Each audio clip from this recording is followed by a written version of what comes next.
Hey guys, good morning. I'm drinking some tea. What do you got? Spit? Spit in my mouth? That's about it. Oh, welcome to SmartLess.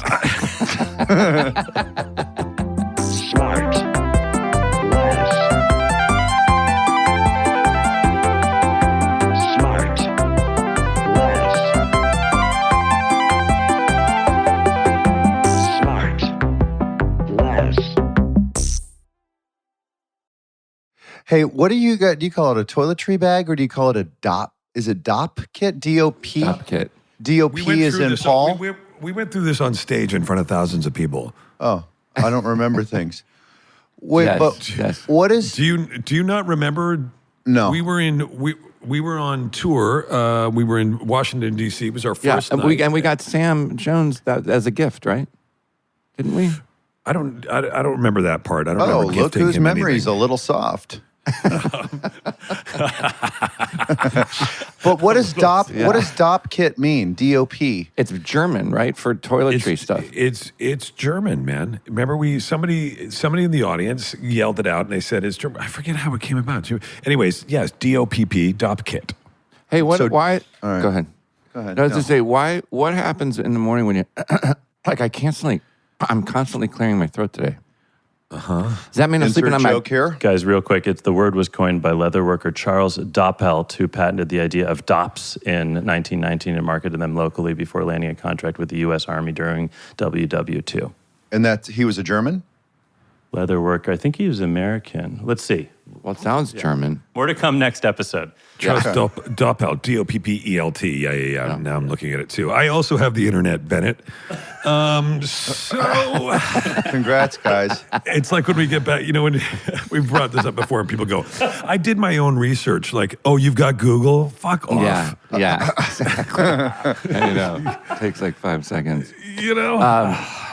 So last night... sorry, Sean, you were trying to get to some business. Sean's like, yeah, I know, it takes 5 seconds. So my story that I've got ready. No, I was okay, so then- actually serious about I can't stop clearing my throat. I don't know why. Does that mean I'm getting sick? I don't know.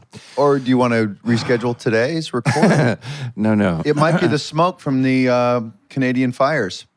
I think that's the Toronto Maple Leafs fans still Hey, being man. a handful up there. What happened? Did they win? Dude, Yeah, we don't they're need to still get burning stuff fucking down. They're so shots pissed. fired over there. Are they not doing well? That's an understatement. It's been a minute. Oh, It's been a tough. I haven't sorry. mentioned it since. It's been a while, but they lost again in another Game 7, and it was really boy, tough to take back. I can't believe I still haven't talked to you about it. I watched all 3 periods of you and Biz doing your commentary on that Oh, game wow. with your Blazers on. I can't. I mean, I sat there. I had the clicker in my hand the whole time. Never punched it. Just watched you two. I want to see it. Blather I didn't on. see it. It was You know what so the best good. part was, and I took a shot at you because I said, "Baby was supposed to be here." He was like literally a mile away, and he didn't I was come. less but- than a mile away, was still less than a just mile. smiling at you, saying, "Yeah, he might even stop by during this." And I was just like laughing No. by myself on the couch. That's not gonna with happen. DJs. Yeah, but we the best part was they go, "Do you guys want to go do this?" And Biz and I were like, "Yeah, let's do it." And we get there, we do the pregame, and then we go to this other studio to start this kind of altcast thing, and then the dude goes in 5, 4, 3. And I'm like, we don't, hey, everybody, we had no plan, you could Just tell. sitting Oh, in really? chairs, yeah. And then we had like... And you just commented on this game? Yeah, Yeah, we they're just just literally talked. watching the game along with the audience at home. That's and fun. Yeah. doing their own And we commentary. had Charles Barkley kindly called in. He was amazing. great, yeah. He was hilarious. And then our buddy Al he's a Michaels. singer. Yeah, who is also amazing. Also Did you- amazing. Sorry, Sean, you think Charles Barkley's a singer? What you said? I always think he's the singer, right? Isn't there a singer named Charles Barkley? Gnarls Barkley. Do you think it might have gone the other way? Oh, Gnarls Barkley. Yeah, you think maybe Gnarls Like, got do you it think from that the Charles. Arnold Palmer was? Do you think Arnold Palmer, the golfer, gave himself the name after the drink, or? Sweet Sean. I know. Hey, Oh, by the way, that's right. Sean, think about how sweet Sean is. Franny, my Yeah, I eldest was gonna bring listener, she had a scavenger hunt last night, and I guess one of the boxes they had to check was get a picture with a celebrity. And Sean was nice enough to stay up until Introduce them to some celebrities. That's so nice. All right, this way. 10:30, 10:45 or something. She drove over to your house with Yeah. all of her friends and took a Yeah. shot of you. Yeah, I'm like, what's going on with your dad? Can you just take a shot with him? I guess I don't count. I guess, yeah, it didn't count because, yeah. Now, did you go through the works before they got over there? Was your God, hair check out and that your photo. makeup was No. all set? Check No? out that photo. It's horrible. I look like I'm 95 years old. Oh, so you checked it. You said, let me see it. Yeah, well, I did it myself. Because, when somebody stops and asks for a photo, which is so kind, I always grab the phone. I said, let me take it because it takes me 2 seconds to open the phone. Otherwise, it takes half an hour for them to wait. I got to find my phone icon. I'm like, just give it to me. And so I took it with all them because it's a scavenger hunt, so you only have 5 seconds. So I said, everybody stand behind. Whoa. I don't know that rule. What are you talking about? Well, it's a scavenger hunt. You got to get your thing and you got to go. You got to get the thing on the list and then go. Yeah. So, but I had to hang out with them for like 5-10 minutes because their friends were in another car. Anyway, who cares? And I took a photo myself and it didn't look great. But Franny's the sweetest. Well, I hope this is going to be in your book. I mean, that's riveting. Now, you telling me that story about grabbing everybody's phone and taking the picture yourself all the time. And I immediately go to all the germs that I would be taking on my hands by touching everybody else's phone. It's the dirtiest thing in your life? Your iPhone? I think your mouth is. No, it's dirtier than your toilet seat. Again, I don't know about that. just want to point out: are you watching people drop dead on the street or something? Because we're all fine. No, We're it's all just fine. just a gross factor. I'm not worried about getting sick. It's just, I did though, but I did. Franny texted me earlier in the day. She's like, "Are you going to be up like around between 10:30 and 11?" I'm like, "Yeah," and then I'm watching the Osama bin Laden documentary, and I'm completely falling asleep. As But you it was do. really interesting. Yeah. So good. And Is it great? Yeah, it's amazing. Oh, really? And it's so interesting. And then I'm just falling asleep on the couch. I'm like, Scott, I gotta go to sleep. I'm gonna fall asleep. And she's like, we're here. I was like, oh God! And the doorbell rang. I freaked out, and I went outside. And then my phone goes up at like 1 a.m. And she's like, are you still up? Want to retake? Because I think they needed something else. Really? Yeah. Oh no! And then I just texted. That's like the worst "Are you still up?" text you can get. You know from Franny. On the scales of Yeah, you still it's not what you still up think. text. Yeah. It's not what you think. It's can we get a photo with you? Yeah, exactly. Maybe the photo was bad, but I was freaking out. I hope she won. Do you know if she won? I have no idea. She hasn't surfaced yet. It's 9:40. Well, she went to bed at like 3 in the morning. We should do a SmartLess scavenger hunt. I would love that. I love a scavenger hunt. I do know, we should too. do- That'd be super fun. Yeah. So how would that work? The three of us would be individually against one another? No. It's not for us. It's for our fans. It's for for people who like listen to the podcast and that we endorse, and then we have like a whole God, that sounds like a lot of work. What's the prize? So you're so angry about a Dopp kit. A Dopp. They get a Dopp SmartLess kit. Dopp kit. Nice. Dopp kit. And because you wrapped it up with such a nice bow, Willie, we're going to move on to our guest today. Beautiful. Oh, nice. Whose is it? Is it yours today, Shawnee? That's Yes, the yes. delicious segue. Oh, you guys are going to love this. This is so exciting. He got his first big break by tagging along to a friend's audition and improvising his way into the role. It was a big movie.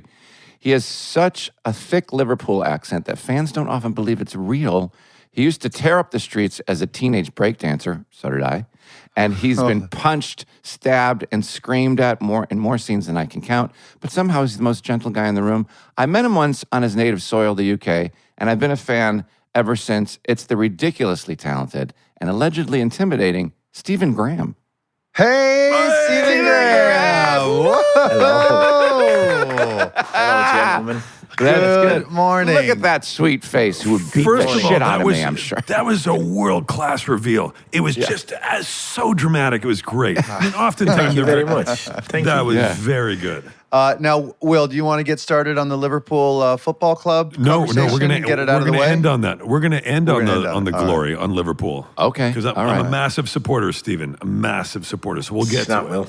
Nice one. Great. Yeah. Can I jump in on the scavenger hunt thing? Please, go nuts. Please. I was at a mate's because we were in LA for a little bit, and I, went I with heard a mate. about this because my wife was there at Guy's house, right? Yes. Guy Yeah. Ritchie? Close. yeah. Well, let him Who tell are you the talking story. about? Oh wow. Go ahead. Yeah. My wife's Amanda. Amanda was there. She was probably the one that made your ears bleed just a little bit when you were wondering why. No, are my she was ears? talking quietly in the corner with somebody holding their arm. Oh yeah, or it was her. No, I did. Yes, she was lovely. What's the She was story, really lovely. Stephen? What It happened? was just during the day. A friend, we went to his sister. She graduated, Correct. and she was telling us about her scavenger hunt that she was going on. Yeah.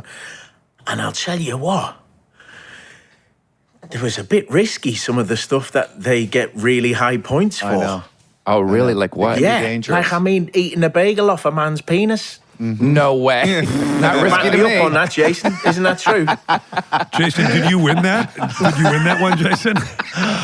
Well, you need to get a unit that'll actually fit inside that hole, and so I just had that for breakfast today. Wait, Jason, Amanda was doing this? What's happening? It was a little bit more of a Bialy for me, but Wait, yeah, that's no. crazy. Is that real, like crazy shit like that? Well, here Wow. at this party, right, Stephen, this was also get a picture with a celebrity. And at your party, there were some real celebrities there. Sean, all due respect. Sure, no, I get it. We're talking about, the tops in the business, like Stephen, and, Sure, yeah. and there was a whole group photo. So they got major points, I'm assuming. Yeah, because we went outside and took a photo. It was, but it was just when they were explaining to us in the morning what kind of things actually happen and how many points you get for certain things. It just got rather disgusting, I thought. Yeah. Really? Dangerous. My eldest said to me when he was doing his a couple weeks ago, he said, hey, can I get my nose pierced because I'll get massive? And I was like, no. What? Yeah. Really? Get your nose pierced for points? Yeah. I think one of the funniest ones was if you make out with one of the parents. Oh, parents. Oh, God. Really? I self-wrote that in. You can write I get it. Check. And he We left wanted his to do a door open. forensic handwriting check for Jason on that one. There was also to drink a shot of certain bodily fluids as well. Which Oh, was my good. God. Yeah, I know. Yeah, I was disgusted. Jesus. I thought, what the fuck are these young people doing these I days? know. Wait, so Stephen, I'm an idiot. This is somebody here in LA's house's Yes. daughter?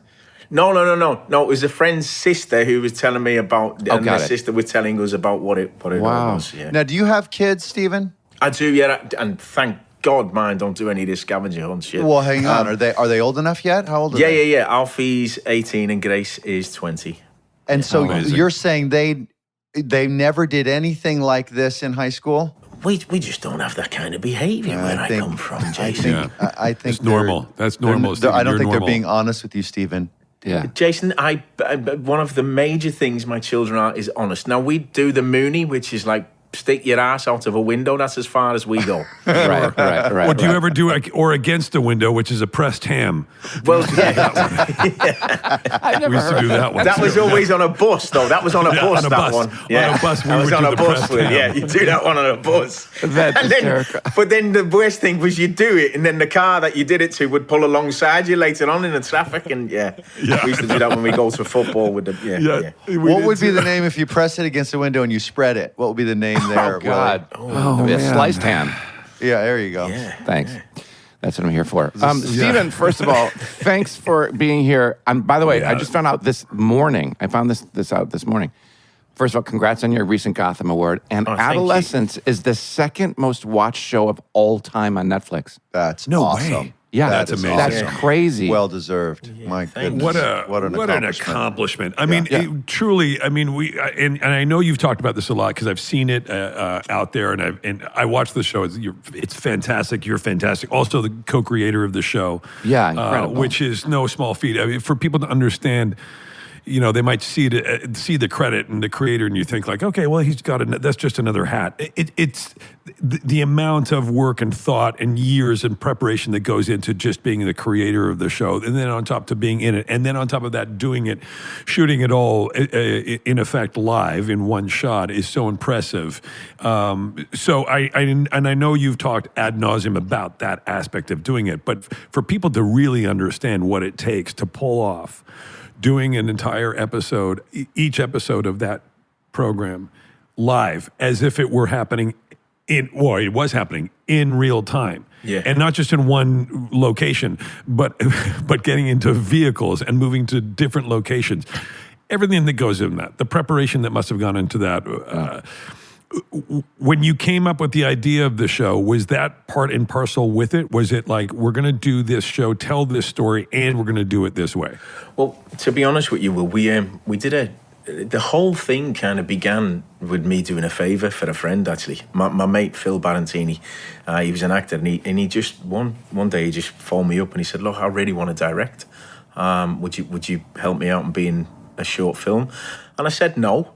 which is what you should do. I said no. He was like, what? I went, well, go and make your first short film, and then we'll have a look, and then we'll talk again.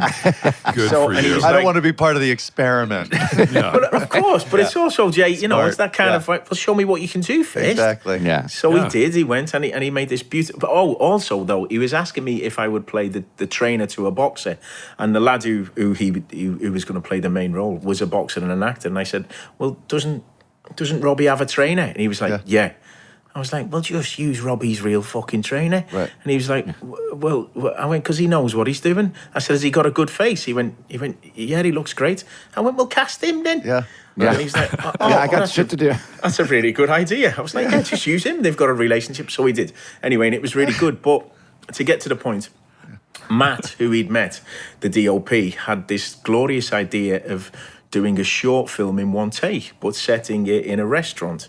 So again, Phil said, look, Matt had this wonderful idea. I think it'd be really good, because Phil used to work in the restaurant industry. He was a chef for a long time. And it was just this concept about a shift at work, and this man going through a bit of lots of troubles at home and trying to navigate that in work, and also he has his own addictions and stuff. So it was like, look, we'll shoot it in 22 minutes. That's how long the take's going to be. And I was like, that sounds great. How many days? And he went, 5. I said, I'll give you 3. He was like, oh, okay. I went, we can shoot it in 3. So we did. We shot it in 3, and the primary purpose of it was to try and use it as a calling card to get Phil an agent. So I give it to my agent. She sent it round the office, and then literally within 4 to 5 days, he was having meetings, and he then got his agent, Jago, and that was how it happened. Wow. So it was all starting to do a favour for a friend, and then Jago said, why don't we turn this into a feature? So we did a little indie film called Boiling Point. And just to go to that that you never know what can happen from these things, as we all know with this industry. You just don't know. Cut to 3 years down the line, 4 years down the line, we're sat at BAFTA, and film's nominated for Best Actor. The film's up for Best British Film. I'm nominated alongside Will Smith and Leonardo DiCaprio and Benedict Cumberbatch, all for doing a mate a favour.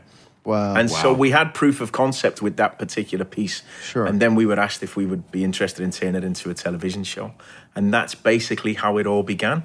Wow. So then Boiling Point is similar to the story in Adolescence? It's a completely different story, but it's all shot in that one take format. And that's more controlled. It's an environment. It's all set in a restaurant, in a kitchen, and in a restaurant. And it's this one particular shift.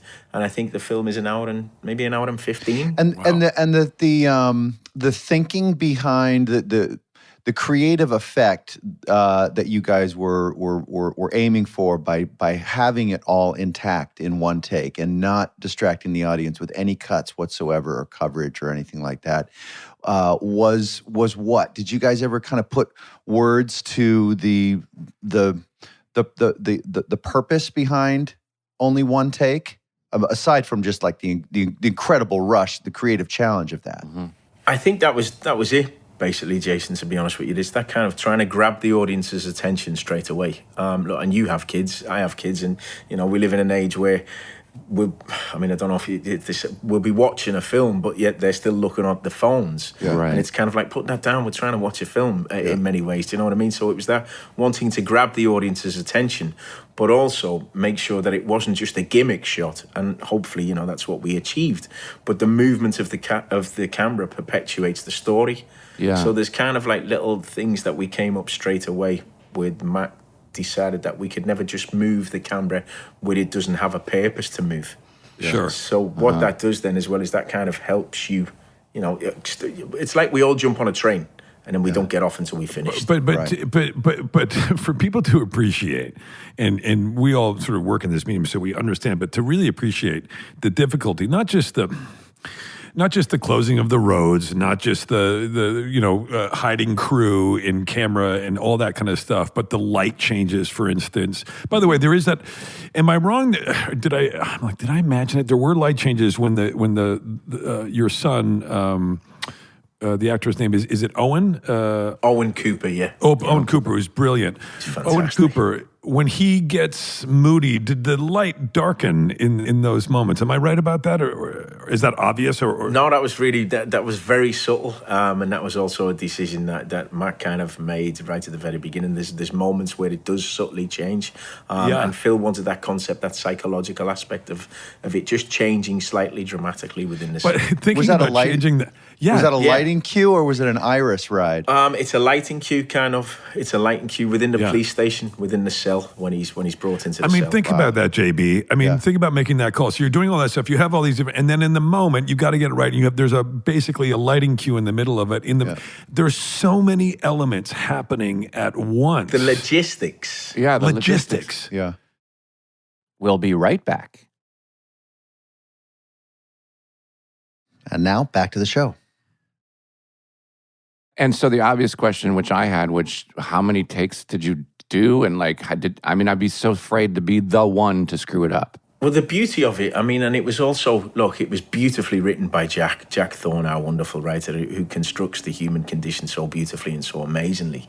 And we had that kind of discussion right at the very beginning, what it was going to be and how we were going to try to put this story across without pointing any fingers, but it's just that kind of accountability of parents, maybe the parents are accountable, there's the school system, the education system, the society and the community where they live, and also the government, and also on top of that, you have the internet, which none of us had when we were kids, so we've never had to navigate that kind of thing. Yeah. If an incident happened in school, it was kind of finished by the end of when the bell went, and then you'd pick it up again the next day. Hopefully it didn't continue too much. But today, if anything happens on their phone straight away, it can carry on. So it's that perpetual kind of fear that some of these kids live in, do you know what I mean, with incidents happening in school. But to go back to that, it was more that kind of, to navigate it the way we did, and make sure that everything is bang on. It was a different process. So you spend the first week just working through the script, which we never have that luxury, do we? We never have that luxury to be on set with the writer and the director and just discuss the words. It's like theatre. Well, that's exactly what it is, Sean. It's that, it's that beautiful process of being a theatre company and having this brand new script. Yeah. So we take it to pieces. It's kind of, and I don't mean to be pretentious, but it's kind of like analysing every single word like you would a Chekhov play, and understanding the importance of it and why it's there and why it's being said. Right. So we spend that week just immersed in it as the actors and the company. And then the second week, we spend the whole week rehearsing with the camera team, the sound department, the ADs, like you said, we were dressed in police uniforms or, teachers in the school. So we then spend all of that week having a whole dress rehearsal. And by the end of that week, by that following Friday, we'll go for a little take. We'll see what happens. And then when you get back in on the Monday, we go for 2 takes a day.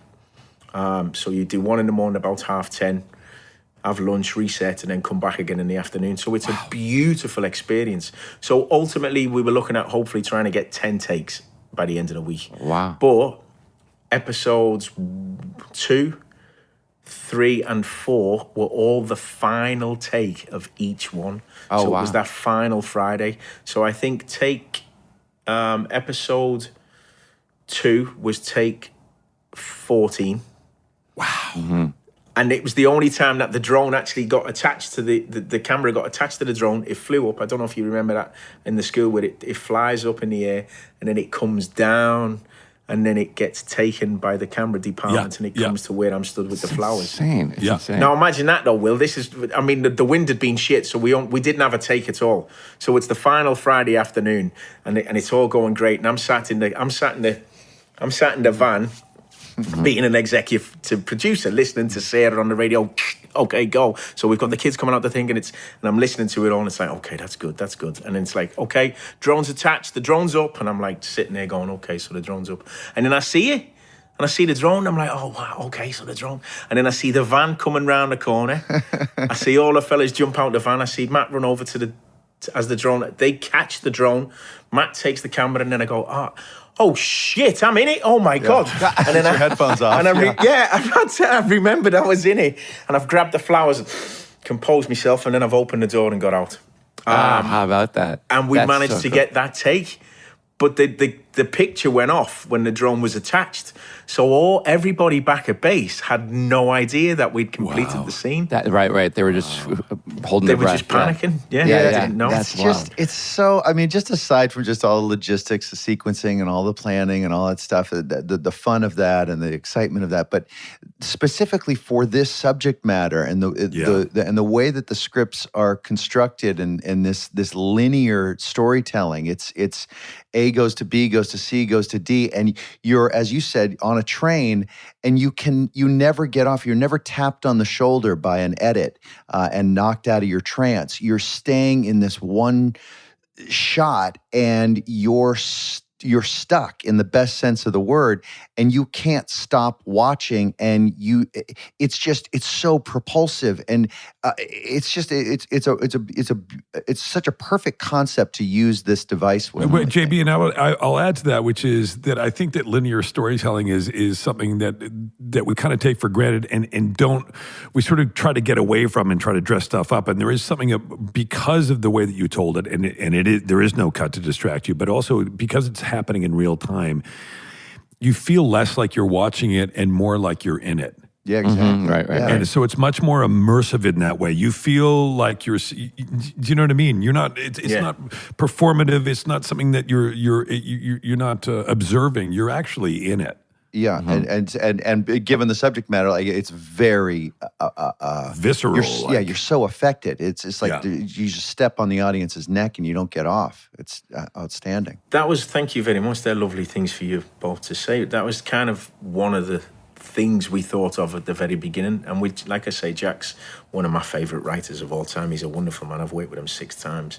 And Jack's kind of idea as we'd create the story was to grab the audience. But it also, he said what it gave him as a writer was a lot of freedom, because a writer is totally, with writing that script, he's totally in kind of control of not just what the story is, but also the rhythm of how it moves and how it's set and the kind of pace of it.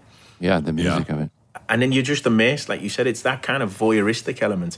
But as well, conventionally, the story would be told, but it'd be slightly disjointed and you could go to any point in time. But when I said from the very beginning, look, this goes over 13 months and we're just going to grab the audience 4 times in this story, but it's going to be for an hour. And we allow I think what we did as well was like, treating the audience with respect and with intelligence, let them fill in the gaps. And it doesn't have the answers, and it wasn't open. And as an actor, was it exciting to be inside of the 1 hour, knowing that no one can get to you, just like theater. So like between action and cut, you're dictating the pace, the rhythm, the timing, everything. It'll never be changed. It'll never be manipulated by an editor's choice or a director's choice, or a scene won't be cut. So all of your ideas about how you're going to arc out your performance is completely in your control. Well, you worked it out beforehand, though. I mean, like, but like each, say you do this multiple JB's right. times. Like once it's rolling. Yeah, exactly. Yeah. So each take can be completely different. I mean, everybody has to hit their marks because of all the technical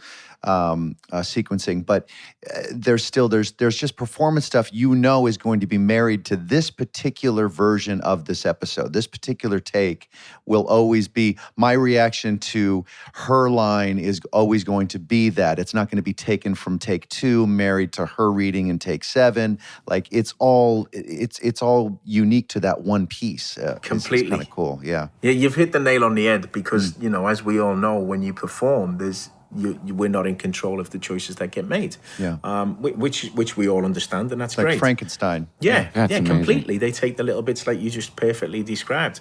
But with the process of this, and again, back in Sean as well, we have that wonderful rehearsal process, like we would with a play. But then you're right, on the day, no take was identical to the others. because what it does, and again, look, I'm a working class kid from Liverpool. Do you know what I mean? I can't sound pretentious. By the way, but you never run the risk of sounding pretentious. Yeah, Okay, yeah. just for Good. clarity. All right, You're good, all right, yeah. good. But and now give me a moment because I may do. But it's the most zen I've ever felt as an actor, and it also puts you right in that place. No, of you that fucking did it, did yeah. it. You You did did do it. yeah. You did Look, do it. see, I mean, Thanks for joining us, look, that's Stephen. what my big. Look, that's next what my guest. microphone's leading on. Do you know what I mean? So it's not. I'm just saying it for shits and giggles. That's me. I love that. So in the same respect, it's that kind of, you're completely, like you said, Will, it's that immersive experience for the audience, but picking up on you, Jay, it is for the actor because you have to be present, truly present. Yeah. And what it does is, to me, acting is all about listening and reacting. Oh, I gotta Do you know write what that I mean? down. So you're I gotta write that down. constantly listening and reacting to what's in Well, front of somebody, as you know, Stephen, I had this discussion with somebody very recently. They said, is it hard to memorize lines? I was talking about this, having lots of dialogue. And Jay, I know you just came off something where you had a lot of dialogue. And the truth is, as we all know, it's not hard if you're present and the person says something to you, what you're going to say next makes sense to them. You don't have to memorize because it makes sense what you should say. Yeah. If the writing's Do you know good, what I mean? And if the writing's if the good, writing's exactly. good. Yeah. Yeah. But that's what I love about your process about like it being like theater. You can discuss like, I don't know that I would say that. I would say, I feel like this would make more sense. And that collaborative experience probably made it all the better. Completely. But, yeah, tell me about, so I want to talk about breakdancing.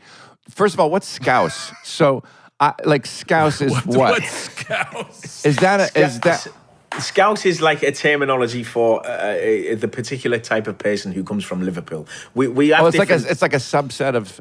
Well, it's like, if you're from Liverpool, you're called a Scouser. If you're from Newcastle, you're called a Geordie. Oh, okay. If you're from London, you used to be called a Cockney. Do you know what I mean? Oh, right. All right. And if you're from Scotland, you're called a Jock. Why? So Why? it's different kind of Where'd all sayings. these come from? Like if you're don't from know. Beverly Hills, you're called the douche. Right. So, Yeah. so no, it is. So yeah, Scouser is. So a is Scouser is particular to someone who Liverpool. comes from Liverpool. Yeah. Oh, okay. Who's like a true Liverpudlian who has who's right. Sort Yeah, of that's it. An working offensive- class, full. Why do people think you're faking the accent when I read like I what? have no idea. It's how I've always spoke. So to me, It's so weird. I don't know. I've never heard that one. All right, tell me about breakdancing because I did it too, and I would absorb the pain and then walk away like that was really fun, but I'd be in so much pain. Like I never did the head spins or anything, but I constantly was breakdancing It was just I'd love to something we see did tape as on kids. that. because he did it in Liverpool, and I did it I'm like when I read that I was like I did that too. That's so crazy. Where was you when you did your breakdancing? Oh, anywhere there's A mall. fucking dinner theater.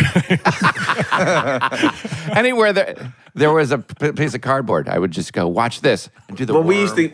we even bought lino. So you know the lino that people used to put in the kitchens back in the 80s. Yeah. We used to carry our own bit of lino. Ghetto totally. Blaster, and it was like back in the days of Electro 7 and Grandmaster Flash and Melly Mel and the Furious 5 and all that kind of stuff. And we just I don't know. It was just this whole thing that just popped up. Obviously, it came over from America. And it ended up in a little town where I'm from, Kirby. That's so and we used to funny. go and do it in the town centre. Because we couldn't watch videos or nothing like that to work out what they were doing. I don't even know how I think it got past But that. now it's an Olympic sport. I Yeah. know, isn't that funny? Yeah. How Have that Have you seen how video- good it is? It's amazing, isn't it? Pretty Well, it's the amazing. next level. Yeah. How were the outfits? Were you proud of your outfits and your hairdos? Yeah, I used to have I had a shiny shell suit back in the day. Oh, Yeah, my God. something that you Really? could spin on. Do you know what I mean? Remember Sure. parachute pants and like Yeah. Sean, were you in like an Adidas tracksuit or were you like MC Hammer pants? No, but I did have parachute pants because I thought You they were did. really cool. Yeah. I used to have a really lovely velour Adidas. Oh yeah. Oh, nice. Velour. Had to be Wear velour. that straight to bed. Yeah. It's lovely. So you grew up in Liverpool or outside of Liverpool? Kirkby. Where's Kirkby? Kirby, it's just kind of like 35 minutes from the city centre. Yeah. Do you know, Stephen? You must know John Bishop. I not personally, but I've Not personally? No, I've never met. I've met him a couple of times socially, but I don't know him personally. Yeah. Okay. Really That's nice the fella. guy you did the film that's based on, Willie? Yes, who's that's also right. a Scouser. Yeah, That's the right. film that we did is based on his life. Yeah, his story. When's this film coming out? But I thought you would. Fairly soon. Yeah, we just I met John by chance, and he told me a story of how he became a stand-up comedian, which is a really kind of an interesting story, and he kind of by mistake. And he was separated from his wife, and they were getting divorced, and he went to do stand-up. He went to go for a drink, and they were charging a cover because it was open mic night, and he put his name down just so he could get in, and they called him, and he had a few, and he went up and just started doing stand-up. And then it was quite cathartic, and he started going back, and he didn't tell anybody. And that's how he got into stand-up. Will, did you ever discuss doing it as him and doing the whole Liverpool accent and anything? Not really, because we didn't want it to be too much, too like Billy Elliot or Full Monty. You know what I mean? Right. Like, all due respect to those movies. We just wanted to tell a difference. So we set it in New York, Stephen, and I wrote it with an Englishman, with Mark Chappell, and Bradley Cooper directed, and Bradley's in it with me as well. Oh, wow. Yeah. Will, do you think you could do a Liverpool accent? Yeah, you can. No, it's tough. It's a tricky one. It is quite tricky. Yeah, because you hear me say, it's a tricky one. Like, there's a kind of like almost like an... But then he sounds a little bit like Miss Doubtfire there. Just it's a tricky one, children. Let's come down. No, we don't speak like that. It's a very difficult accent. That's why I just kind of, I leave it alone, that one. It sounds like there's a little bit of Scottish in there. Is Liverpool North?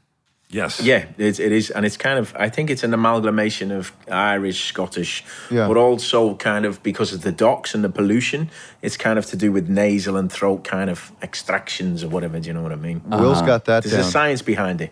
There's there are a lot of Irish people who immigrated to Liverpool. Yeah. Yeah, because it sounds a little bit Irish. Well, a lot of Scousers, I say, Scousers are just lazy Irish that couldn't be asked going to America. When the boat came, they just stayed at Liverpool and didn't move forward. Do you know what I mean? So it's kind of... Now, the fellas in the Beatles, did they have famously thick Liverpool accents? But back then the accents were slightly different. Really? And obviously it's changed. But they, all of them, Paul, Ringo, Leo and George, obviously, they all have that Liverpool accent. Yeah. But theirs was a lot more kind of singy at the time. Do you know what I mean? Right. More like that. It's more melodical and like nice little notes and things. That's the go-to when anybody does an impression of a Liverpool. Yeah. So wait, so growing up there, what was your window to want to be an actor when you were breakdancing? You're like, wait, if I'm not a breakdancer, I'm going to be a... For me, it was really interesting because when I was about, I think, 11, we were doing a play in school, and across the road from my nana's house, a wonderful man called Drew Schofield lived there, and he was an actor, and he was on television, and he was on a show called Scully, which was really popular, and that was about a young man who had this dream and this fantasy of playing for Liverpool. And he was the lead role in that. And he lived across the road from my nana's house. Wow. And no one in my family was ever into the arts or anything like that. You know what I mean? Me and my dad used to go to gallery and stuff like that and everything, and heavily into films. My dad got me right into films when I was a young lad, but no one had done anything like that. But I could see Drew across the road, and he was on the telly every week. So it made me realise that it was a possibility. And he came to watch a play we did in school. His nephew was in the same play, and at the end of it he said to my mum and dad, he said, look, I think Stephen's really talented, you should look at maybe taking him to a youth theatre or something. Wow. Thank God, you know what I mean? I did. I went to the Everyman Youth Theatre, and that's kind of where it all started. How about that? Did you ever think along the way in high school, maybe I should do my studies in such a way where I can get into a college and maybe study up on another career? Was there ever a backup? There wasn't, but there was also that kind of, my intention was to go to university and you know, if I couldn't make it as an actor, but give it a go, then I would hopefully fall into being a teacher. That was kind of the other role I was looking at and the other way of going. Really? Like an elementary teacher that teaches all subjects or specializing in one in high school or college? Teaching drama in like gotcha. a high school, do you know what I mean? Because over here we have GCSEs and stuff and that kind of, so that's secondary school, being a drama teacher, that was another possibility that I looked at. Or if not, believe it or not, I wanted to be a fireman. Yeah. Wow. Sure, why not? Same. Now wait, but this is pretty wild. Like I had Be no with idea. the fireman? Yeah, be What with did a fireman. you say? No, it's the firemen and village people. That guy. Yeah, Yeah. Shit going, that's right. I keep forgetting that's what it is. Wait, your dad, your biological dad, was Jamaican, and My your granddad was from Jamaica, yeah. and your stepdad African American. Yes, Pops. That's Pops awesome. family. Yeah, and Pops, has been there since I was 10, so he's the man that's raised me. He's my father. And did you ever talk to your biological dad? I mean, when he was Yeah, we haven't spoken for a while. There's no animosity there, I suppose, good. kind of through that. But he didn't. Sean, are you familiar with this area? Yes. Oh God, hang on, I gotta get that. It's my dad calling. 1 second. Can you hit Hello? Sometimes you grow apart, don't you? You know what I mean? In many ways. for sometimes you just drive away. Yeah, exactly. That's the running joke, Stephen, that my dad left when I was 5. Anyway, so okay, so and you have siblings, and And did he really leave when he was 5? Did he not? Oh yeah, he spun the wheels. He just threw it and drive, and there was He a was screech. Yeah. They didn't see any warning signs. I mean, other than he bought a sports car, a 2-seater sports car with 5 kids. No, wait a minute. Well, let's be serious for a second. Did he say, "I'm just gonna go to shop. I'll be back in a minute"? Yeah, And Yeah, everyone he died? gonna get some milk. no, Yeah. he was in a Korean War, and he came back and he married my A mom. Korean War or the No, Korean the War? Korean Sorry. War. It was There's a just one couple of of them. He was in the army, and then he came back and he married my mom and had 5 kids. And said, "This isn't for me." Back to Korea. Yeah, but I don't know where. I don't know. Isn't for me. I'd rather be back in a war theater than be part of this. Shit. So hang on. So 5, Yeah. and then he made the decision to fuck off. Yeah. Didn't Wow. Look, really Stephen, if solidify. Selfish bastard. If you spend a lot of time with Sean, it'll make sense. Yeah. No, wait, Sean. What number are you within that 5? 5. What? What number are you within that 5? Are you the I'm first? the youngest. I'm the youngest. Yeah, he's the one that oh. really sealed the deal. Fuck me. Yeah. Well, he stayed for the first 4, Sean. Yeah, you were the one. I'm sorry, 4, mate. okay, The this bang is on the money there. I mean, he put up with 4 and he was around. As soon as you came, it was like, get the fuck out. Let Sean, me go. Sean, do you think it was the breakdancing? Do you think that was the plan? Maybe Drove he's him to the Miata lot. I ain't raising any kid that does that. Sean, you really were the straw that broke the camel's back, weren't you? I really was. Poor God, that's funny. Dylan. Do you get a lot of therapy now, though, Sean? Oh Have you God, gone I through love it. Yeah. Totally, I love it. I Yeah, love it so you know much. what? I got to say, of all the jokes that we do about it, there is Sean is so in front of this trauma, if you will, in a way that you talk about it in such a very healthy way, which is why we do joke about it for our listener. Because Right. sometimes people are like, "Man, you guys are really rough on Sean." No, I mean the way that we deal with stuff, all of us, is by laughing about Yeah, it. And- totally. And it's And you- earned laughter because you've been Yeah. through all the processing Yeah, and all it's the exactly therapy, right. and now That's you've right. you landed in the laughter. And I don't know, That's Stephen, I exactly grew up Irish Catholic, so we stuffed everything. So my therapy is to talk about the shit that I wasn't allowed to talk about when I was a kid. Exactly. And so it feels good to do it. That's why I talk about my mom's fake eye. Anyway, Yeah, we go on Stephen. now. So we can move over to the mother now. You with just the fake eyeball. Yeah. Ad nauseum. We talked about it. ad nauseam. Stephen just was like, "What?" We brought his sister. We were on tour, and his sister brought the eyeball out on stage Yeah. and opened it in a box and stuff. Yeah. And we took it out. Yeah. It was a lot of fun. Stephen doesn't know whether we're kidding or not. No, it's true. It's true. So your mum had a fake eyeball? Yeah, we were never allowed to ask about it. Except when she It threw was a it. glass eye then? Yeah, it the was glass eye. Yeah. How did she lose it? Nobody knows. She still can't find it. No. She had cancer when she was 2 years old. And so they had to take her eyeball out. Anyway, it's a hilarious story. Angel. Is your mum still alive? Nobody knows again. No, she passed away. No, but the eye is. No, she passed away, oh God, 6 years ago, maybe 7 years ago. Anyway, I want to talk The irony that you don't remember and that she. Well, I know it was January of 2021. No, 2019 maybe? Yeah.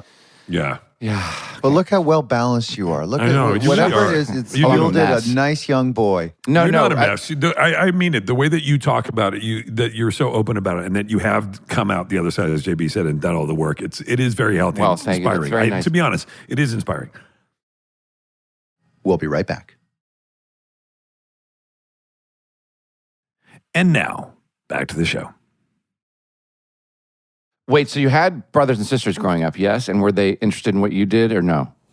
Not really, no. They don't do anything near what you do?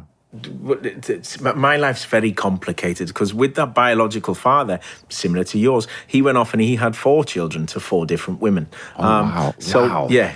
But look, everyone, each to their own. I'm all right now. I'm out the other side of it. Are you an Do know only what I mean? child from? No, I'm not, because my mum and pops, they had Nathan, who there's a 20-year gap between me and Nathan. Older or younger? Who's my little brother. I'm 20 years older than him. My mum had me when she was 20, and she had our kid when she was 40. Oh, yeah, that's So interesting. the beauty of that though is I had all my time with my mum, who Yeah. God bless her soul, I adored, and all that time with Pops, who I love to bits, who raised me. Like I said, he taught me about my history, Marcus Garvey, Malcolm X, Toussaint Louverture, all of those things about my historical background and where my origins are from. Yeah. So I was given all of that beautiful information by him. So I was always educated in that respect. And then when I was ready to leave to go to university at the age of 20, Nathan was born. Wow. So we never had any of that sibling rivalry, and I love our Nathan to bits. Technically, look, he could have been my child. You know what I mean?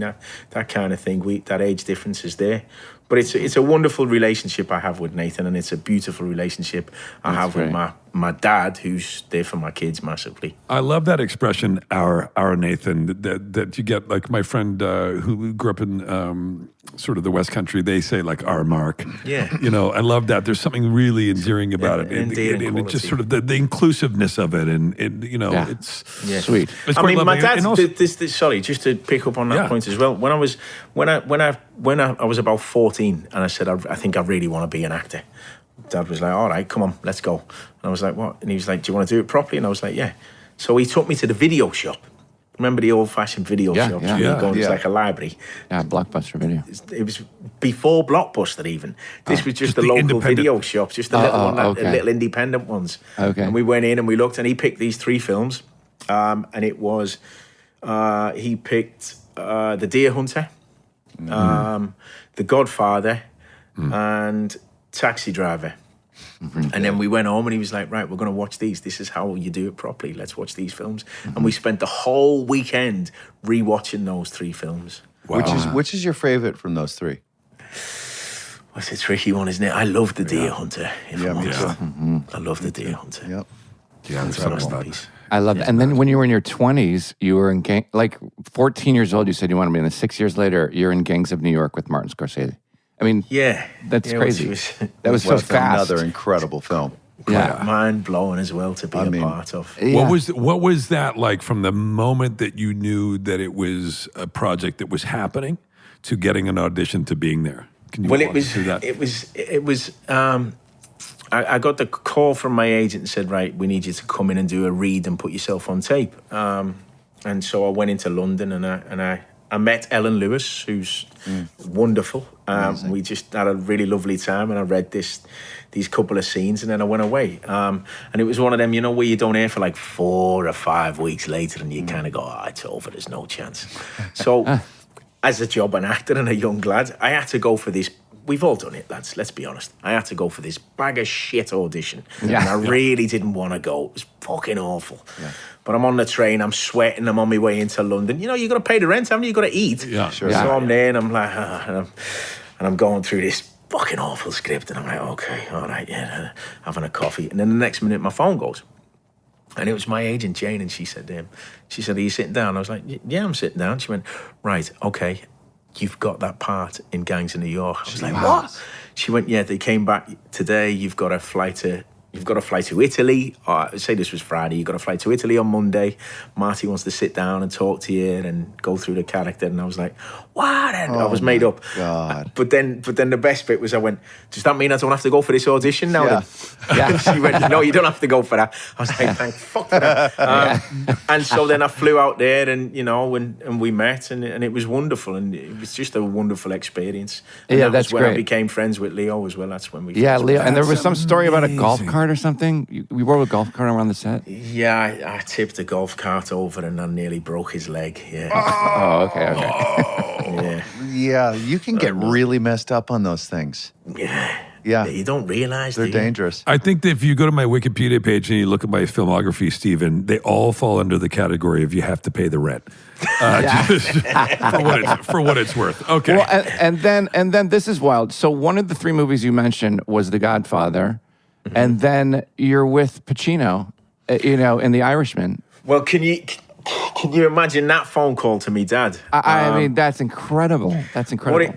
I had to go to. It was a wonderful story. I was doing a little series over here called The Virtues with Shane Meadows, and it was a wonderful experience. And on the Friday, I had to fly to New York to go to Marty's house to meet Robert De Niro, because Rob was an exec and you had to meet him, and he wanted to make sure that I was right and things like that. So you can imagine how nervous I was, and I had to fly to New York. So I finished work, I think, first thing Monday. They let me go early, so I had to fly out, and then I got there, and literally I had to land, go to Marty's house and see Marty, and then I'm sitting there, and then Bob comes up, and he's got his little cap on, and he's got the paper underneath his arm, and a pair of shorts, and a little baggy shirt, and he's like, "Hey," and it was unbelievable. It was amazing. We had a wonderful afternoon. But Ellen had said to me, "Look, he doesn't really talk much." So, and I'm thinking, "Oh shit." Yeah, She was like, "So you might have to make some conversation." I'm like, "Okay." Anyway, cut to, we were there for about 2.5 hours, and then they went like, "Right, okay, you best go." And then I said, "Have I got the part?" And when I can't leave now without knowing if I've got the part. And then Bob was like, "Just give us a minute. Go on, just give us a minute." And I was like, "Oh shit, okay, I've tried my hardest. I don't know if this is gonna work. I hope so. I don't know if he likes me." First of all, he was like, "You're not Italian." I'm like, "No, I'm not Italian." And so then I come back in and I sit down, and he goes, "Sit down. I'll let Marty tell you." And then Marty was like, "Okay, kid. So do you want to do this?" And I was like, "Of course." And then I got a hug off them, and I felt like, in all the films, when I felt like I was a made man. Do you know what I mean? Or you were about to be killed. Or to be taken out the back and put two in the head. And then you can imagine that phone call to my dad, and the pride gets me emotional just thinking about it a little bit. I'm a young kid from a block of flats, a young mixed race kid who had a dream to be an actor. And my dad took me to that video shop, like you say, Sean, and then the next minute I'm phoning him up saying, "I'm going to be in a film with Robert De Niro and Al Pacino and being directed by Martin Scorsese." So cool. So, that's really cool. Oh, man. It's one of those beautiful stories. Really. And Martin Scorsese is famous for many things, one of which, though, is his kindness and his warmth and his spirit on set. And you've had the chance to work with him at least twice. Have there been others? 3 times, Three. yeah. Wow. Yeah, good for you. That's It's really cool. He's a lovely And man. then when I met you, Stephen, at the Graham Norton show just in February, and you were so, I just fucking loved you right away. You were so normal and kind, and like, it was That's just such great. a fun show. They should air Stephen, that what did you here. think of Sean? I mean, he said that about you. And be honest. And be brutally honest. It was lovely. It was wonderful. Yeah. It was like Sean. a ray of sunshine. Yeah, for Sean was a ray of sunshine. Yeah, he was lovely. Our Sean. Your Sean. Yeah, see the endearing there. Yeah, your Sean was lovely. I found him really wonderful. Do you know what I mean? He was He's very the best. gregarious. It was lovely. And afterwards, I was like, "Oh my God, you got to come on the show." So it's nice of you to do. Yeah, he did. But He wait, asked me, and I said I'd love to. you were promoting a movie where you trained to be this boxer, and the movie's That's called right. A Thousand Blows. It was the TV series on Disney, 1,000 Blows. Set in the 1800s. That was. And I haven't seen it yet, but those clips, I was like, that looks incredible. Oh, go ahead, 1,000 Go ahead, Blows. Will. No, when you- Sean, when you Jason got and it. I are just looking at each other. Who's on got the 1,000 joke here? Yeah. Who wants to go on 1,000 blows? Do you have it? I don't have it yet. I'm still writing it. Will, if you're there, go ahead. See, my missus went as soon as they said, "Right, 1,000 Blows." My missus went, "Sounds a bit like a top shelfer." I mean, it's like it's Sean, right? It's Yeah, like my summer in Sean Hayes, my summer in Mykonos. 1,000 Blows. So My timeshare on Fire Island.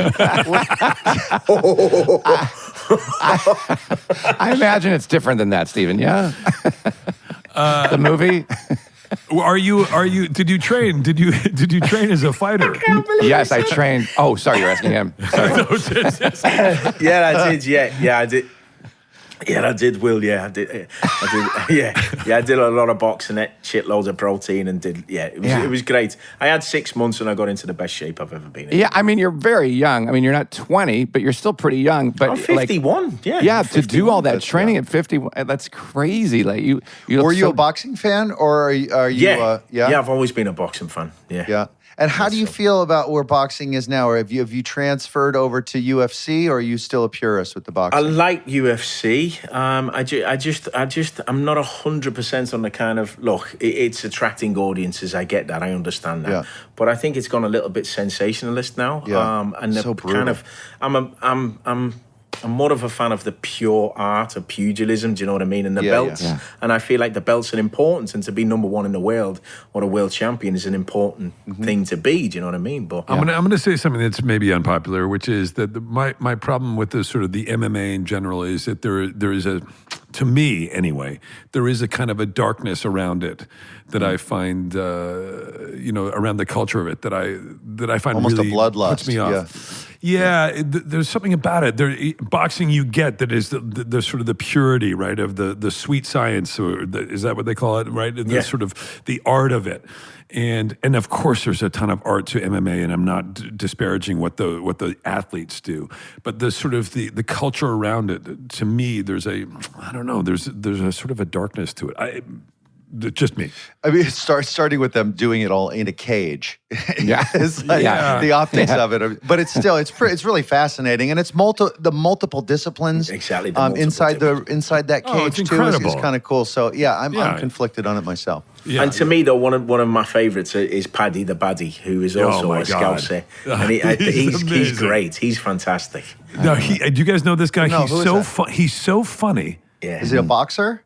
He's an MMA fighter. He's an MMA fighter. He's so profoundly funny to me. Every time I see him, God, he's good. And he's tough as nails. Yeah, he's amazing. He's fantastic. He's brutal, but he also doesn't take himself too seriously at all. And I love the kind of showmanship of that kind. Look, Ali was the best showman we ever had. Yeah. But he also and you go, yeah, but Ali respected the other fighters. No, he didn't. No. If you listen to some of the things he used to say, especially to George Foreman, some of the things he said to him was, they were horrific. And Paddy the Baddie, he uses that and that thing that you guys, the Scousers do of calling everybody lad and putting lad in everywhere, and there's something sort of hilariously disparaging when you use the term lad. Yeah, I know what you mean. Have a look at him, Jay. Some of his videos, he's really funny as well. He's very sharp. Yeah. He's really is he what weight class is he?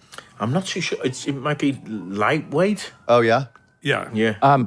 All your tattoos, did you just not cover them up, or? No, I did. Yeah, that was you'd spend like 50 minutes in the chair getting painted when we did the thing. Yeah, it's. And then they don't come off in the shower. The cover up, and it's just scrub it. Oh, really? Yeah. And you have a tattoo of your nanny or for your nanny or something. And I never heard this term, a fairy cake. We just call it a cupcake. Yeah, I mean, no, my nana, she used to, when we were kids, she used to make fairy cakes. Cupcakes. Cupcakes, okay. Yeah, fairy. Yeah, nothing on fairy cake, Will. No? I'm sorry, GB? No. No? I'll give you a couple more minutes. Go ahead. No, continue with the interview. I never heard that before. I never heard fairy cake. No. Not obviously not a lot of Americans have. Hey, fairy cakes, did you?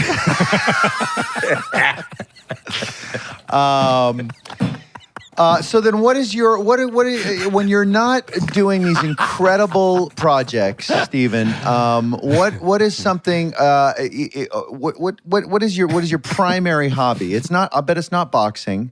What is something that occupies your time that people might be surprised about? Meditation. Yes. Great.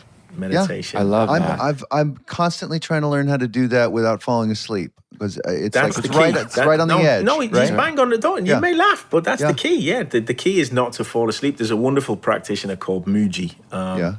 If you get a chance, go on YouTube, type in Muji and have a listen to him. His voice is fantastic, but his pointings and his teachings are wonderful. And he always says, look, try and the basic aim is to try not to fall asleep in many ways with meditation. But in the same, because that's that. But if you think about it, when the head shuts off, most of the time is when you're asleep. Yeah. Right. You know. That's when the subconscious comes into effect. But predominantly, it's that kind of trying to stop the white noise and that constant pounding of the head to step out. But it's just allowing it to, where have I gone here? It's just allowing it it's to good. be. It's trying to get your brain to think about nothing, right? And but then that's the key. Will sorry, Jason. That's the key, isn't it? We're trying to get the brain to think about nothing, and in that trying, you're already doing. So it's that kind of just letting the clouds pass. Yeah, I love that. Do you know what else I've got into? If you thought ice baths, but not in an egotistical sense. Just that kind of like maybe 2 minutes. If you do 2 minutes, it does everything your body needs physiologically. Will does it all the time. I've been doing it for plunge, 10 years. I've been doing it for 10 years, and it's been a game changer for me, man. Absolute really game changer. Is, and I wish I could meditate like JB. I've thought about it. I've gotten apps before, and I've tried it, and and I remember somebody saying to me once, like, imagine a stream and leaves are falling off the stream, and each thought is like a leaf, and then just let it go with it a little bit, and then you can just reset back to under the thing. I just started doing it, and it does work, but I do it in the cold. I get in that thing where I'm like, I'm going to do 3 minutes, and I just think about my breathing, and then When I first started meditating, I'm talking about like a month ago, like really doing it. Every single time I would do it, I'd start to cry. Because my brain works overtime constantly from the moment I wake up to the moment I go to bed. I'm like constantly thinking about blah, blah, blah, and it's going 80 miles an hour from anxiety, whatever. And then, so I didn't, and sugar. And I didn't know what to do with myself when I'm still.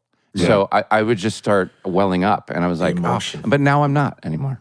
That's good. That's sitting in that you seem fixed for sure. You but know, it's that look. You can be mindful with anything you do. You don't have to. The art of it itself is the art. The practices can be the art. Do you know what I mean? At least you're taking that time. You also might be out of tears, Sean. You might just be true. rebuilding the well. But there is that thing of also like when you're doing it and then you hear like you isolate the sound of the refrigerator running or whatever, and that's okay. Then think about that. Then focus on that. Then allow those things, and it's just it's the allowing, it's the constant. And then when you're done with the meditation, you really do feel calmer and more focused and present. I mean, have you ever tried TM? Stephen? Have you ever tried TM? I haven't. I've wanted to do that. What is that? Oh, transcendental. What's the difference? Yeah, I don't really know, but I guess it's a different practice, the transcendental meditation. Yeah, that was all that kind of David Lynch school, wasn't it, and everything? Was it? Yeah, I think so.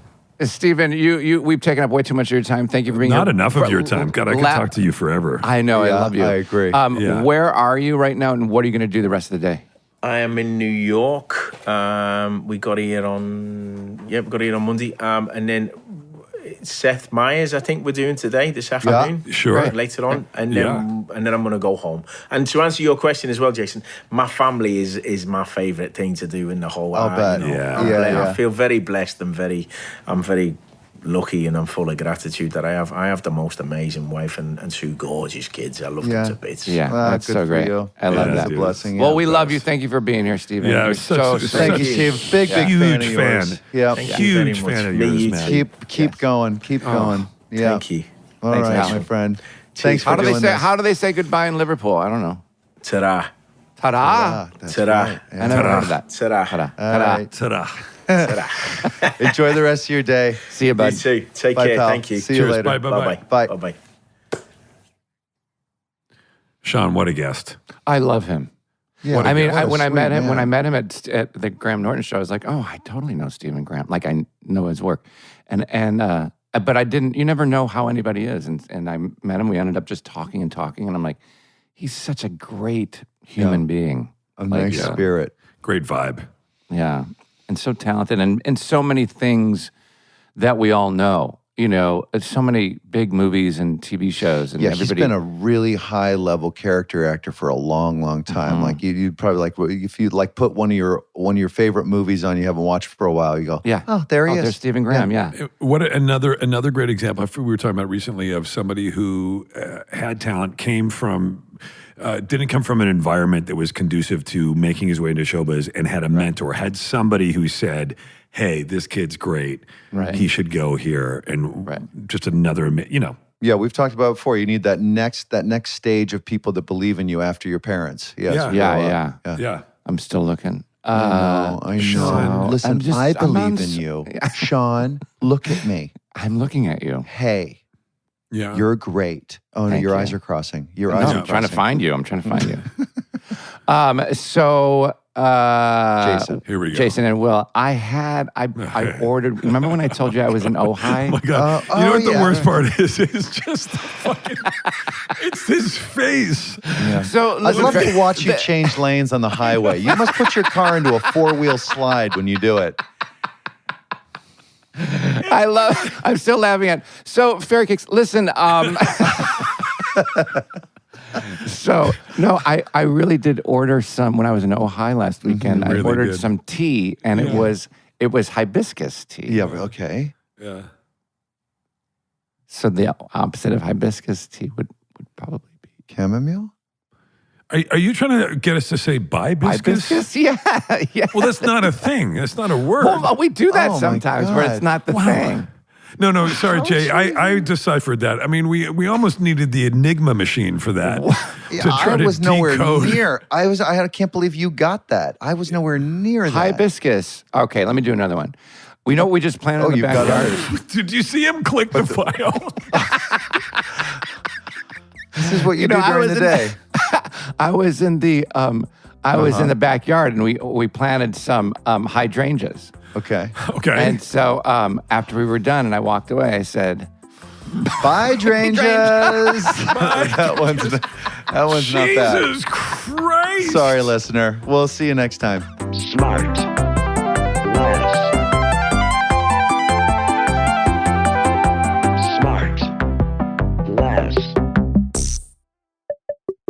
SmartLess is 100% organic and artisanally handcrafted by Michael Grant Terry, Rob Armjarv, and Bennett Barbago.